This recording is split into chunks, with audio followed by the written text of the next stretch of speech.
1971 সনের স্বাধীনতা যুদ্ধের অবিসাংবাদিক নেতা বঙ্গবন্ধু শেখ মুজিবুর রহমান রচিত অসমাপ্ত আত্মজীবনী থেকে আজ পাঠ করছি সপ্তম পর্ব।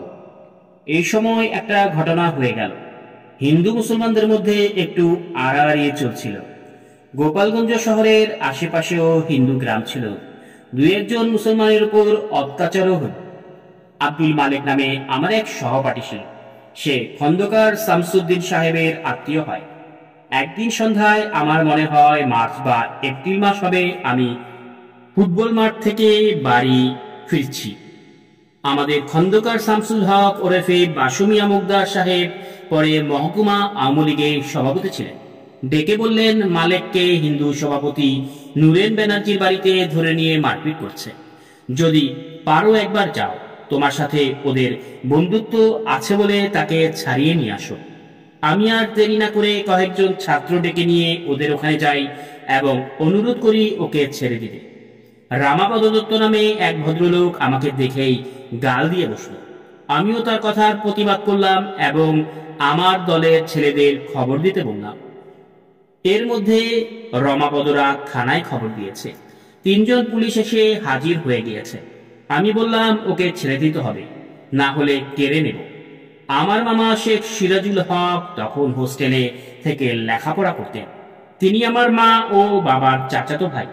নারায়ণগঞ্জে আমার এক মামা ব্যবসা করেন, তার নাম শেখ জাফর সাদেক। তার বড় ভাই ম্যাট্রিক পাশ করেই মারা যান। আমি খবর দিয়েছি শুনে দলবল নিয়ে ছুটে এসেছে। এর মধ্যেই আমাদের সাথে মারপিট শুরু হয়ে গেছে। দুই পক্ষের ভীষণ মারপিট হয়। আমরা দরজা ভেঙে মালেককে কেড়ে নিয়ে চলে আসি। শহরে খুব উত্তেজনা। আমাকে কেউ কিছু বলতে সাহস পায় না। সেদিন রবিবার, আব্বা বাড়ি গিয়েছিলেন। পরদিন ভোরবেলায় আব্বা আসবে।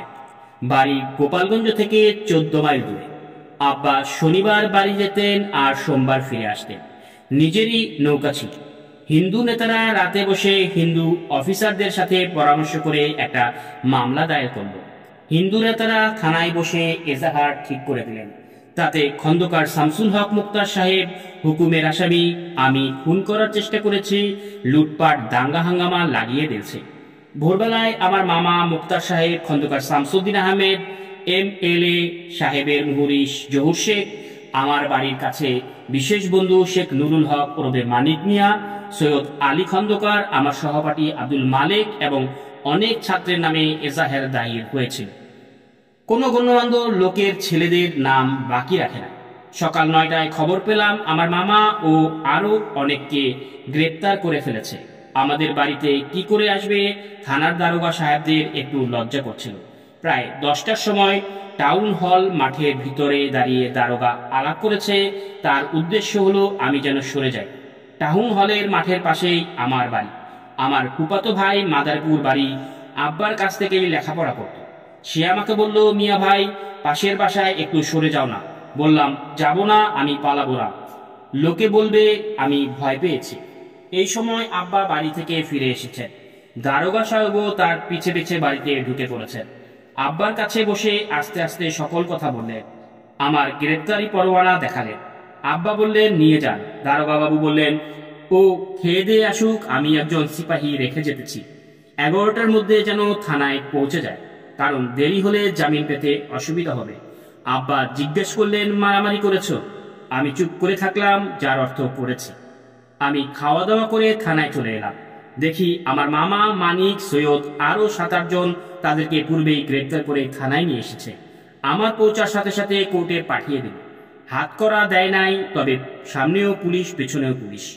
কোর্টে দারোগা হিন্দু ছিলেন। কোর্টে পৌঁছার সাথে সাথে আমাদের কোর্ট হাজতে ছোট কামরার মধ্যে বন্ধ করে রাখলেন। কোর্ট দারোগার রুমের পাশে কোর্ট হাজত।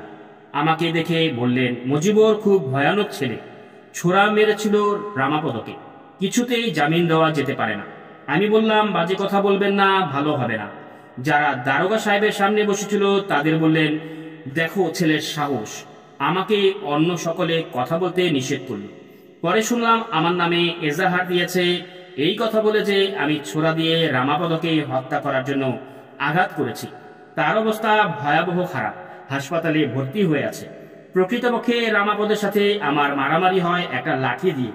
ও আমাকে লাঠি দিয়ে আঘাত করতে চেষ্টা করলে আমিও লাঠি দিয়ে প্রত্যাঘাত করি, যার জন্য ওর মাথা ফেটে যায়। মুসলমান উকিল মুক্তার সাহেবরা কোর্টে আমাদের জামিনের আদেশ পেশ করল।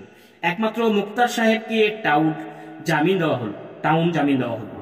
আমাদের জেল হাজতে পাঠানোর হুকুম দিল। এসডিও হিন্দু ছিল, জামিন দিল না। কোর্ট দারোগা আমাদের হাত করা পরাতে হুকুম দিল। আমি রুখে দাঁড়ালাম। সকলে আমাকে বাধা দিল, জেলে এলাম।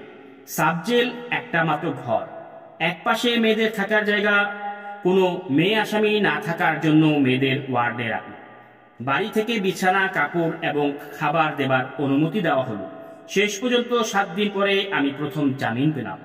10 দিনের মধ্যে আর সকলেই জামিন পেয়ে গেল। হক সাহেব ও সোহরাওয়ার্দী সাহেবের কাছে টেলিগ্রাম করা হলো, লোকও চলে গেল কলকাতায়।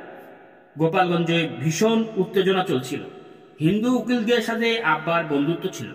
সকলেই আমার আব্বাকে সম্মান করতেন। দুই পক্ষের মধ্যে অনেক আলোচনা হয়ে ঠিক হলো মামলা আর চালাবে না। আমাদের ক্ষতিপূরণ দিতে হবে 1500 টাকা। সকলে মিলে সেই টাকা দেওয়া হলো। আমার আব্বাকেই বেশি দিতে হয়েছিল। এটাই আমার জীবনের প্রথম জেল।